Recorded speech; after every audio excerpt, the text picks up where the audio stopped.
Ugh, my first diagnosis, I think I was like 11. When I first got told I had a mental disorder, I think I was 15 or 16. I was first told I had a mental disorder when I was 15.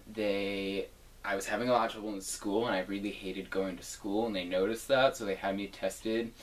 It was like a full day thing. I had to go to a doctor's office, and they did a bunch of testing on me, and I didn't really know why or like what the deal was.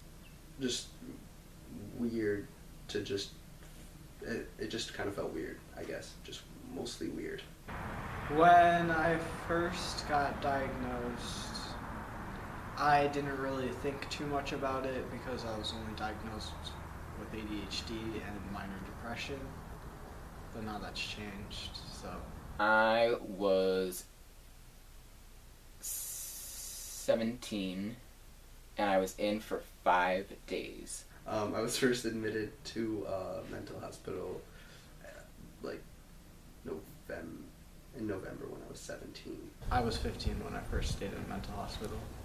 I've had reoccurring thoughts. I couldn't walk into a room and not see the different ways to kill myself. I couldn't be alone.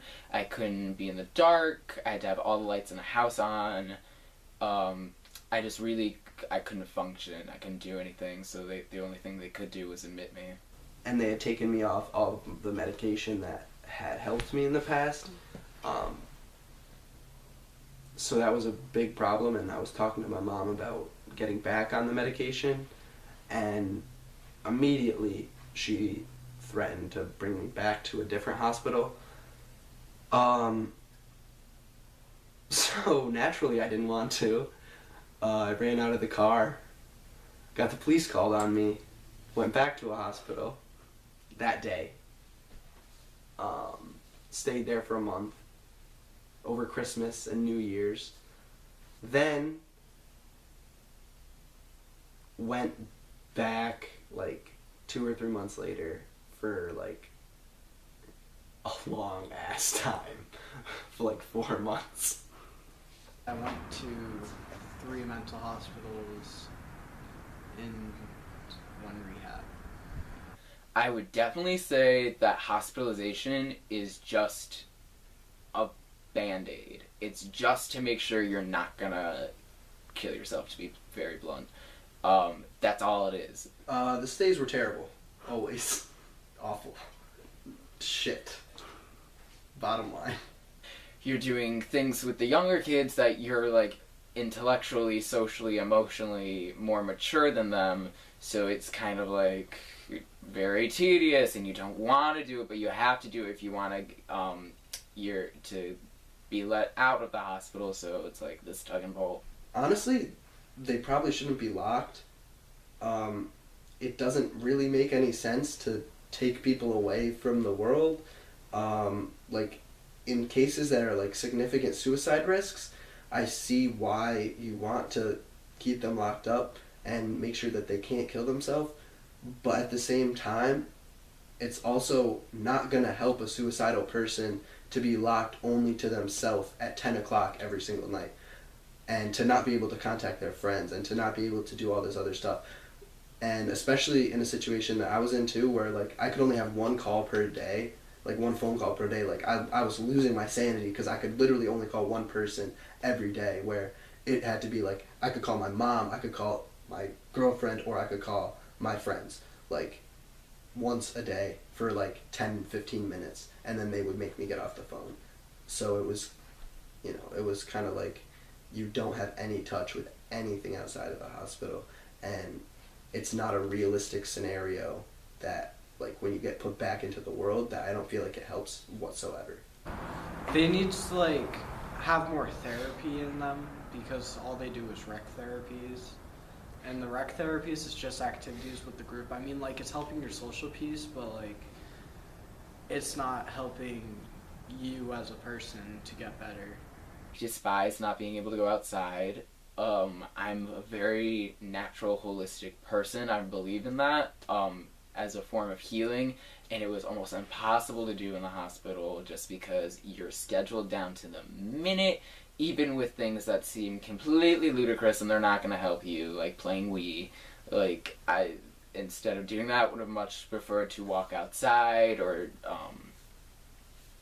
something else holistic, yoga, meditation. Unfortunately, they just don't have the resources to have professionals come in and do that with you. It's all just nurses. So any outward experience with anything like that would just be from their personal lives. There's no one trained. They don't have the money or the resources, or at least they're not putting them into doing stuff like that with the patients. So yeah, I would overarchingly say my experience with hospitals is not good. Anytime I've almost been admitted a handful of other times, like going to the emergency room, and each time I've gotten it together just because I did not want to go back to the hospital that badly. I just wanted to avoid it. It's really a last, like, you have to know when it's time to go back, because there's time where you're just not safe. And in those times, that's where you have to go, because the hospital will keep you safe, and that's really important.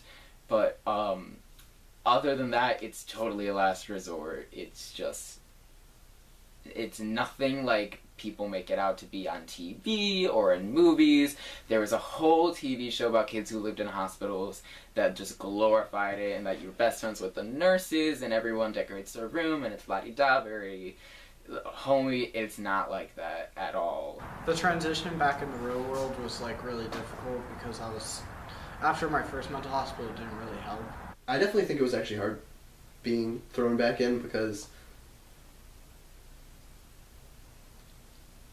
you're just not in society for so long. Like, you don't know what happened for so long. Like, you're kind of like so far back on a lot of stuff, and you are always thinking about the hospital in a way, and it never really leaves your mind, and it's always like something that's there when you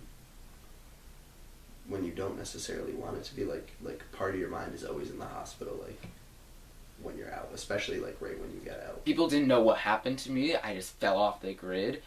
So people were mad at me for that. People didn't understand that. People, thought our friendship was over, and I was mad at them for whatever reason. So there was that aspect of it, of coming back, and you suddenly have all of this, and you have to explain it to everyone because they don't know what happened, and you have no idea how to explain any of this because you've never gone through this before. And then even when you have, like, the second time coming out, it's a bit easier, but it's still not an easy thing to just kind of brush off and say, oh yeah, I was back in the hospital. It's really easy to make a joke of it to kind of cover up, how hard it really is. It's earth-shattering and life-changing to get a diagnosis. Honestly, like, it gets better. Life just eventually gets better. It might have its downfalls, but at the end, like, it's all better.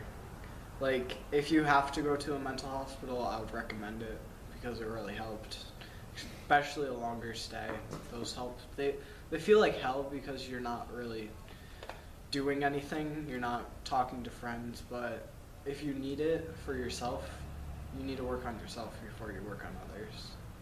You really kind of have to, like, put it in yourself and realize that, like, suicide is permanent. It's really not going to fix anything. Like, the only difference is you're dead, your family's sad, your friends are sad. Just to keep getting out of bed. Just getting out of bed is just so important, no matter what you do with your day. I just think back to the days where I just couldn't get out of bed, and just how awful that feels to not be able to do that. So if you're watching this and you're having one of those days, just please get out of bed, because people like us, like, know how you feel. And we want you to get out of bed and be here with us. So even if you get out of bed and you just take a shower, or you just get out of bed and you watch TV with your family, you don't have to say anything, you don't have to do anything. Or just, even if you can get yourself to maybe go outside, but just get out of bed every day, because it's just so important that you do. Because one day not getting out of bed can lead to a week not getting out of bed, can lead to a month not getting out of bed. And it's just not worth it to let the one day rule the next so many days. So get out of bed, kids.